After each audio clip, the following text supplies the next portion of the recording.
Welcome to The Last Track, where we help people showcase the last track of their life story in their final wishes. I am your host, Brian Norris, the co-owner of Bateman Funeral Home in Newport, Oregon. Just like a song can bring you back to a day, a time, and a memory, so too can a well-planned service.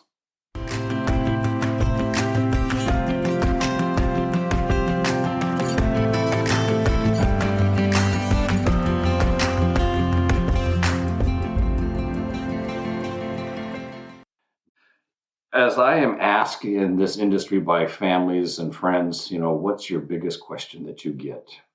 And I can probably say without a doubt, my biggest question is, who is my legal next of kin?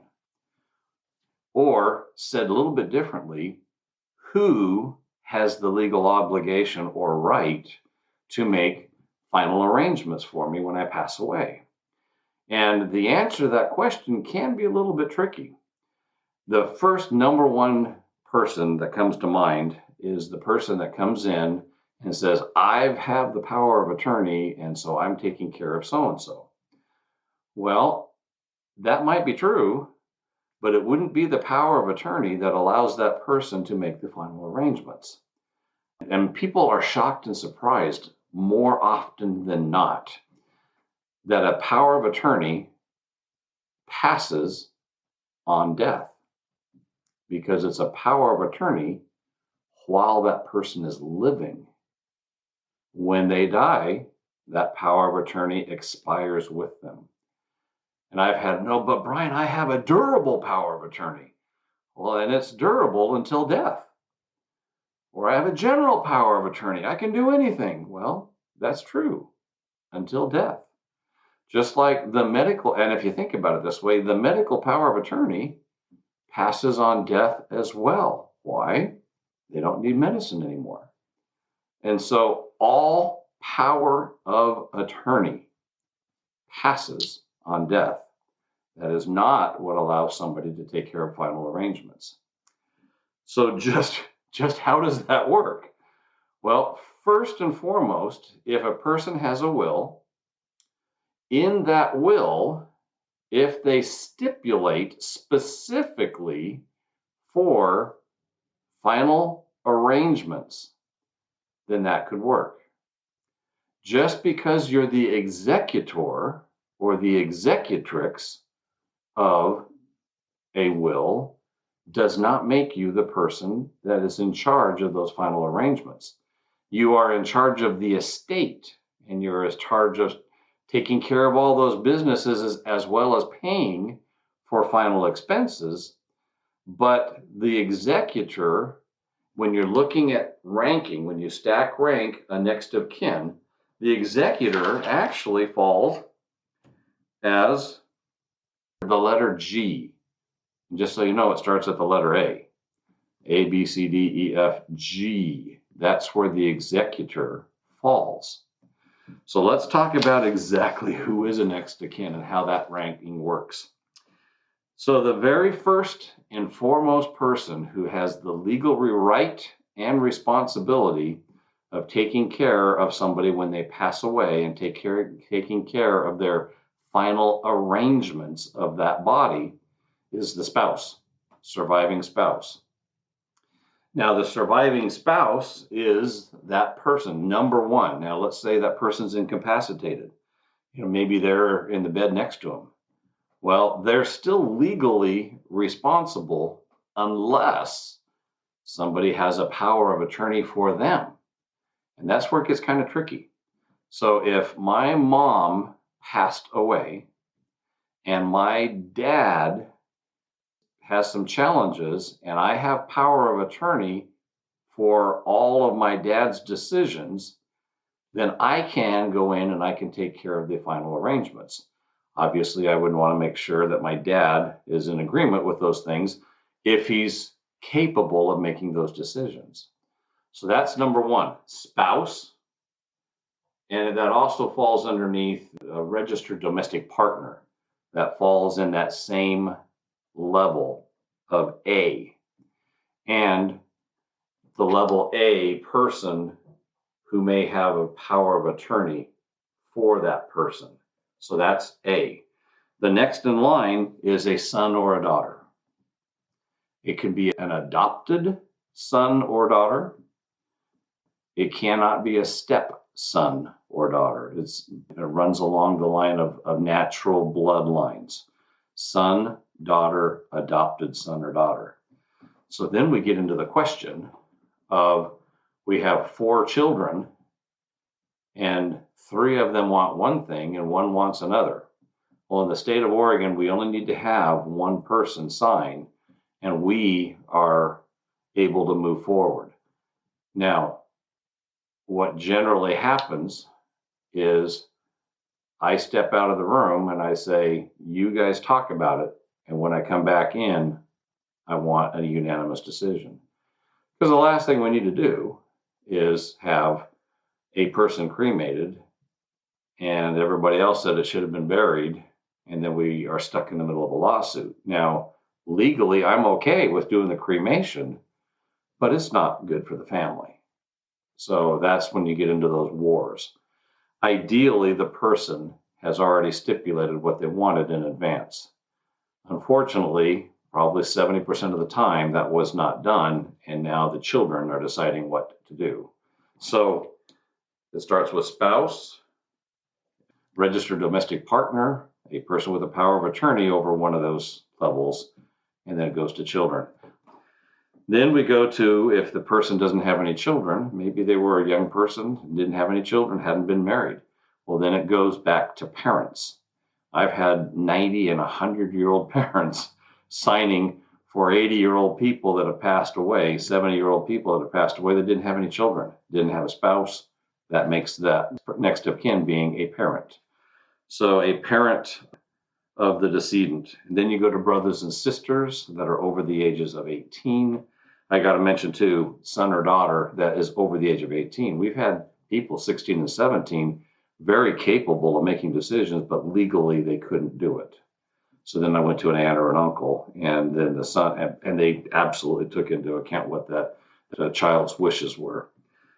A guardian of the decedent at the time of death, and that's a person that we're getting down to E. F is a person of the next degree of kindred, which means cousins, second cousins, that kind of stuff. And then we get finally all the way down to G, which is the person that has the charge of the will. And I've had people waving it going, I am the executor, and that's great. So, and I go, well, did you want to be G and let this other person make the decision? Because you're G.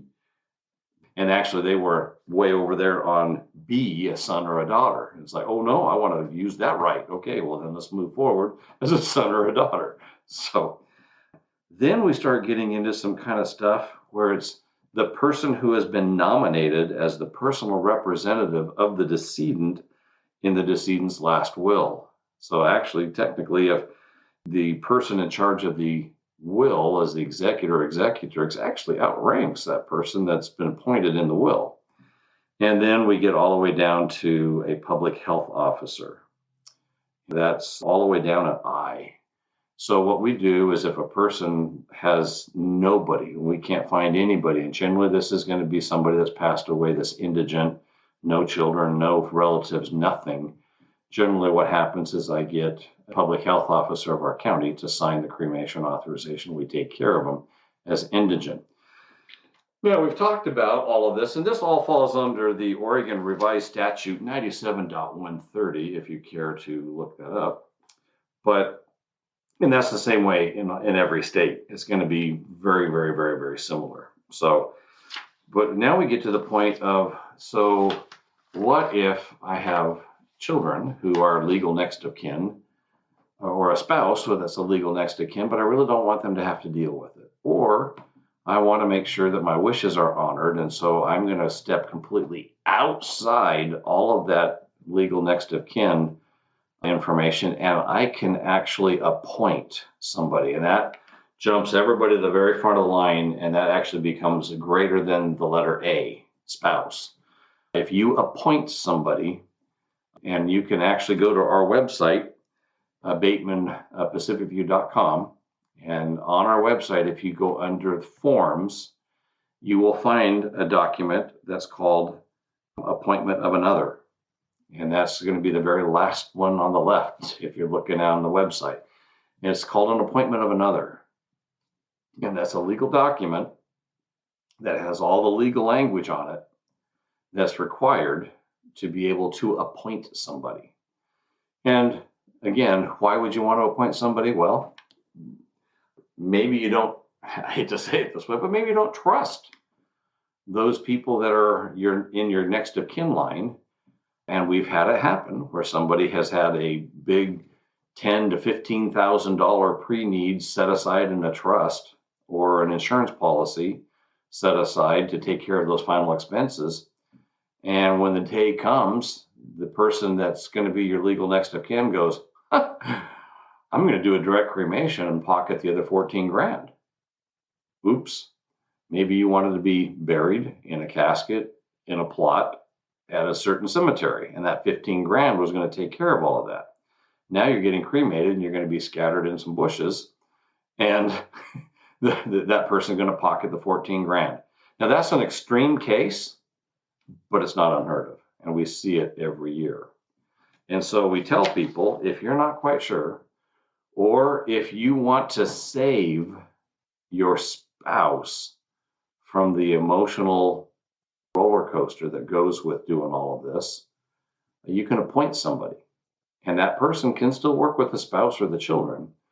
But if you have a very sensitive next of kin, it's not a bad idea to appoint somebody that you know will take care of your wishes the way you want it, and fill out that form and have it set with your will, have it set in your pre-need file. We do that all the time. We'll put it in a file here in the funeral home. And when we open it up, when that person passes, we have all the wishes laid out. We have everything all prepaid. And then we have the appointment of the person, so we know who to call and we get it taken care of. So that's a way to be able to do that. Now, if I make a pre-arrangement, does the next of kin matter? Well, yes. Again, legally, that next of kin is the person who will be executing it. The pre-need will have everything outlined, but that whoever that next of kin is, or the appointment of another, will be working through that pre-need to make sure everything is taken care of how you wanted it. In every podcast, we have a time for remembrance. So we'd like to take this moment to remember all the families that are experiencing a loss and light a virtual candle in their memory.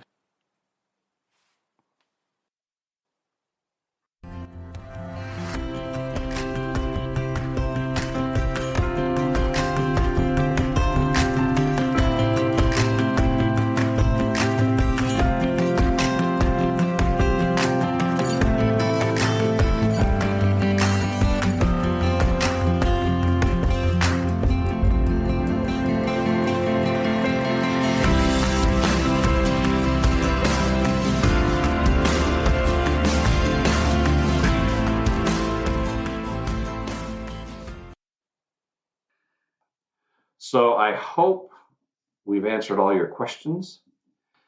Share this with somebody that you think would need that information. That is probably my number one question, is who takes care of final arrangements and who is the legal next of kin. Thank you very much,